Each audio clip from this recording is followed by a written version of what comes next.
মার্কিন president Donald Trump ও রাশিয়ার president Vladimir পুতিনের মধ্যে আলাস্কায় টানা ৩ ঘণ্টার রুদ্ধদ্বার বৈঠক শেষে ইউক্রেন যুদ্ধ নিয়ে হলো এক ঝড়ো সংবাদ সম্মেলন। বৈঠকের পর দুই নেতা ভিন্ন ভিন্ন সুরে হলেও জানালেন অগ্রগতি হয়েছে, কিন্তু সমাধান এখনো ধোঁয়াশায়।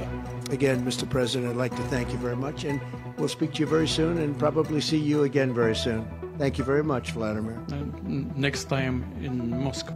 Oh, that's an interesting one. I don't know. যৌথ সংবাদ সম্মেলনে ট্রাম্প সরাসরি বলেন, আমাদের মধ্যে কোনো চুক্তি হয়নি। রাশিয়া ইউক্রেন ন্যাটো প্রশ্নের সমাধান না হওয়া পর্যন্ত যুক্তরাষ্ট্রের সঙ্গে কোনো নতুন চুক্তিও সম্ভব নয়। তবে বৈঠককে অত্যন্ত ফলপ্রসূ বলে উল্লেখ করে তিনি আরও যোগ করেন, আমাদের সামনে ভালো সুযোগ আছে, কিছু বিষয়ে এখনো সিদ্ধান্ত বাকি। প্রেসিডেন্ট ট্রাম্প এ সময় আবারও দাবি করেন, তিনি সবসময়ই পুতিনের সঙ্গে চমৎকার সম্পর্ক বজায় রেখেছেন, কিন্তু তাদের সম্পর্ক নিয়ে বিশ্বকে বিভ্রান্ত করা হয়েছে।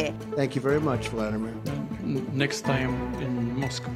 অন্যদিকে পুতিনের বক্তব্য ছিল আরও কৌশলী। তিনি স্পষ্ট করে বলেন, ইউক্রেন যুদ্ধ থামাতে হলে এর মূল কারণগুলো দূর করতে হবে। যদিও সেই মূল কারণগুলো কি তা তিনি খোলাসা করেননি, তবে বৈঠকের আবহ যে নরম ছিল তা বোঝা গেছে পুতিনের বক্তব্যেই। হাস্যরস মিশিয়ে ট্রাম্পকে তিনি সম্বোধন করেন হ্যালো প্রতিবেশী, কারণ আলাস্কার নিকটতম দ্বীপ থেকে রাশিয়ার দূরত্ব মাত্র ৪ কিলোমিটার।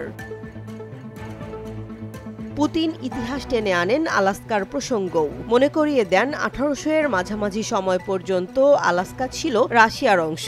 এখনো সেখানে রাশিয়ান অর্থোডক্স চার্চ টিকে আছে, যা ছিল দেশের ঐতিহাসিক বন্ধনের প্রতীক বলেও মন্তব্য করেন তিনি। তবে আলোচনার কেন্দ্র ছিল ইউক্রেন যুদ্ধ। পুতিন দাবি করেন, পশ্চিমা দেশগুলোকে শান্তি প্রক্রিয়ায় বাধা দেয়া যাবে না। তিনি ট্রাম্পের প্রশংসা করে বলেন, ট্রাম্প তার দেশের সমৃদ্ধির ব্যাপারে সচেতন, তবে তিনি বুঝেছেন রাশিয়ারও স্বার্থ রয়েছে। And thank you all.